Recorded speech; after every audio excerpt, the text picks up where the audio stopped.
Welcome, everyone. This deep dive is really put together with you in Middle Tennessee in mind.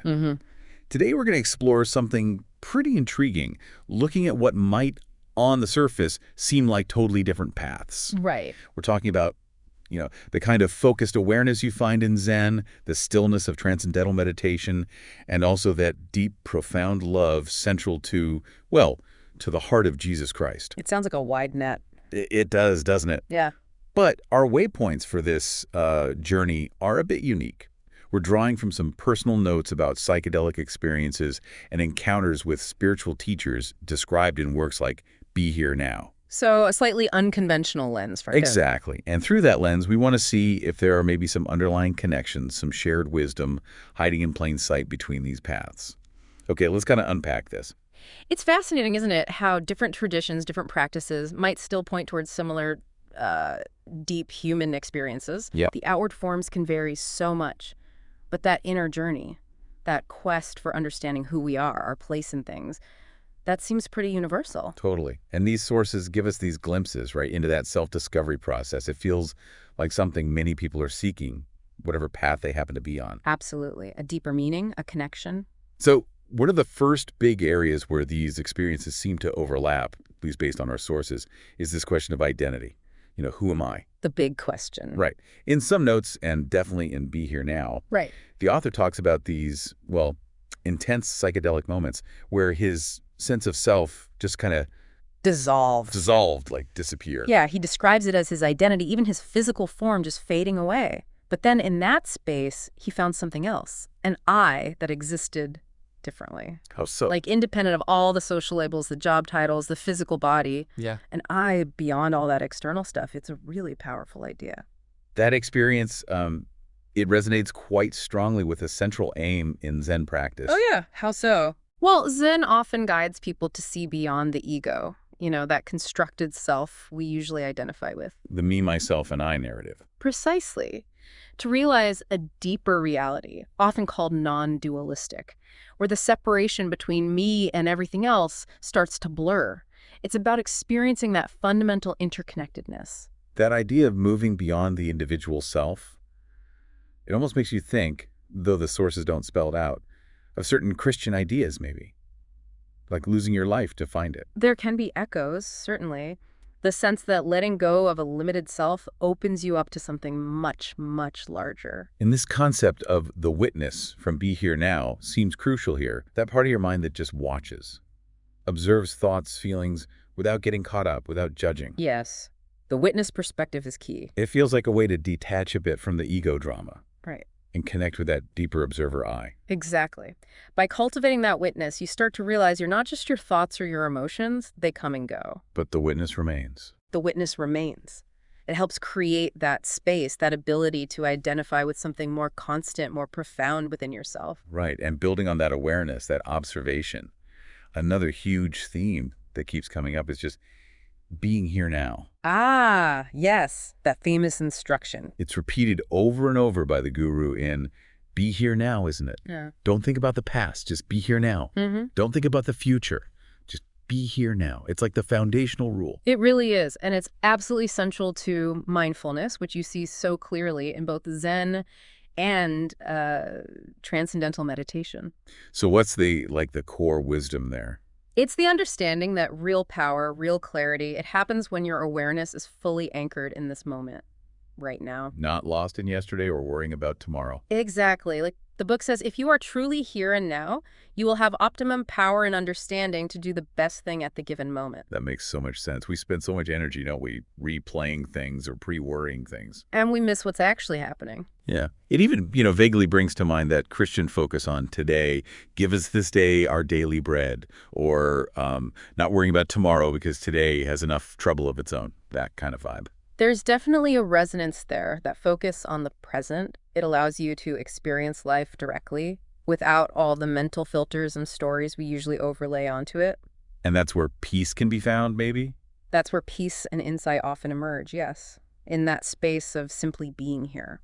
Okay, so getting to that state, or even just working towards it, it sounds like it takes effort, consistent effort.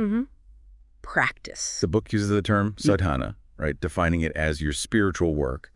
So what does that actually involve? What kind of work are we talking about? Well, sadhana in this context, it's quite broad. It covers a whole range of practices aimed at that inner transformation. Like what specifically? The text mentions meditation, obviously. Also hatha yoga, the physical postures and breathing. Okay. Then there's mantra repetition, sometimes using a mala, those beads, similar to prayer beads in some ways. Right, focusing the mind through repetition. Exactly. And importantly, it also includes karma yoga. Karma yoga, what's that? It's basically the yoga of daily life. No. Doing whatever you do, your job, chores, interactions, but doing it with mindful dedication. And crucially, offering up the results, the fruits of the work, without being attached to getting praise or a specific outcome.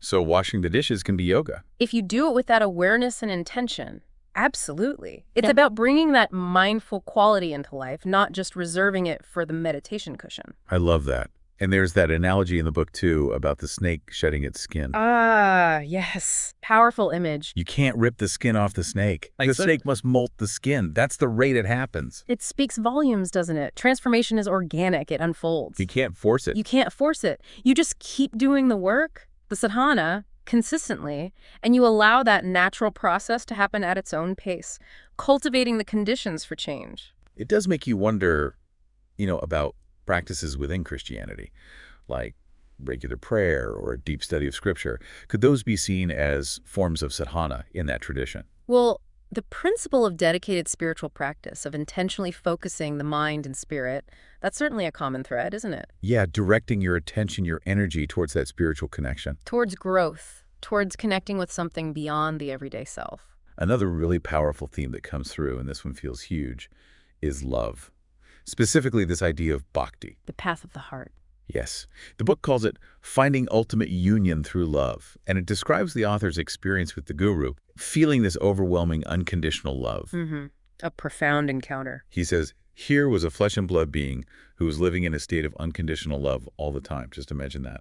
That experience of unconditional love, whether from a person or perceived directly, can be incredibly transformative.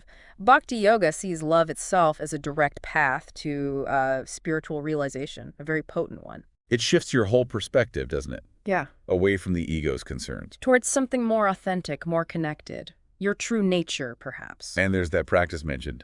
I am loving awareness. Yes, a simple but deep practice. Breathing in love, breathing out love, watching all the thoughts, the mental stuff, and just loving everything. It sounds like a way to actively cultivate that connection, that feeling. It absolutely is. It's about intentionally cultivating open-heartedness, a non-judgmental awareness steeped in love.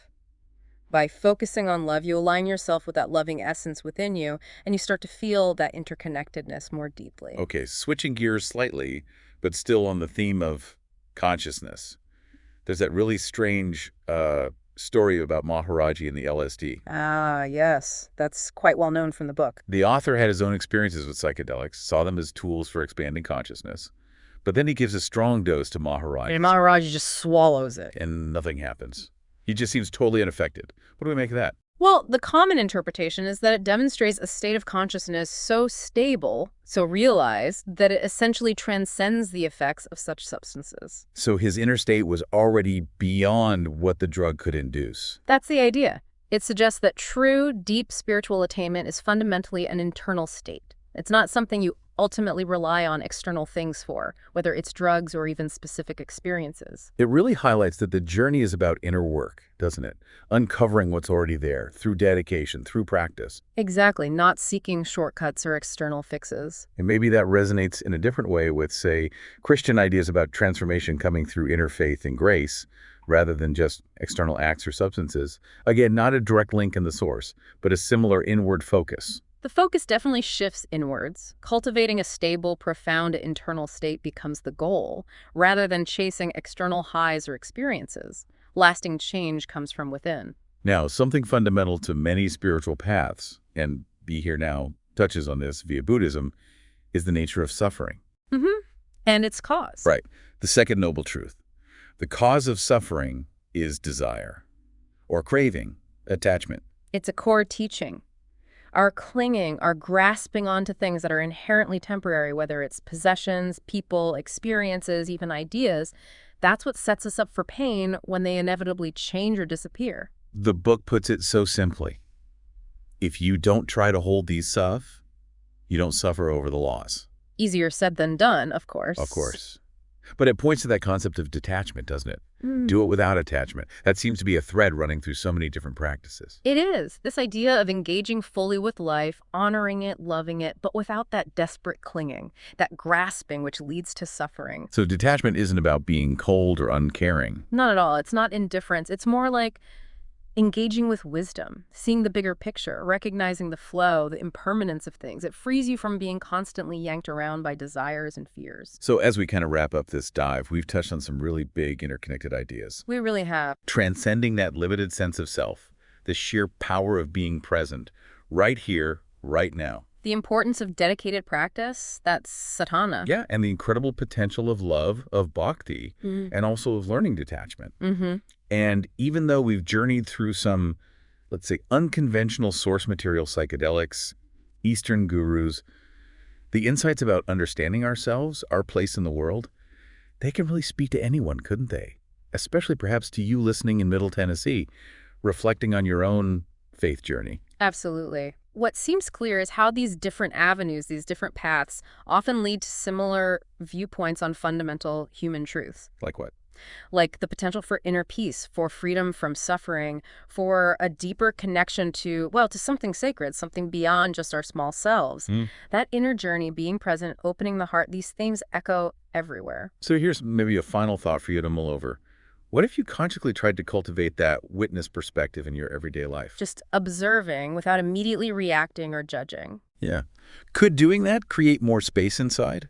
Maybe space for more peace, but also maybe space to appreciate more deeply the love and grace you already find in your faith. It's an interesting possibility. And how might really embracing being here now or practicing a healthy detachment from outcomes, how might that actually deepen your connection to your own spiritual beliefs and even to your family, your community? It invites us to see these principles not as foreign imports, but maybe as different ways of expressing that universal human search.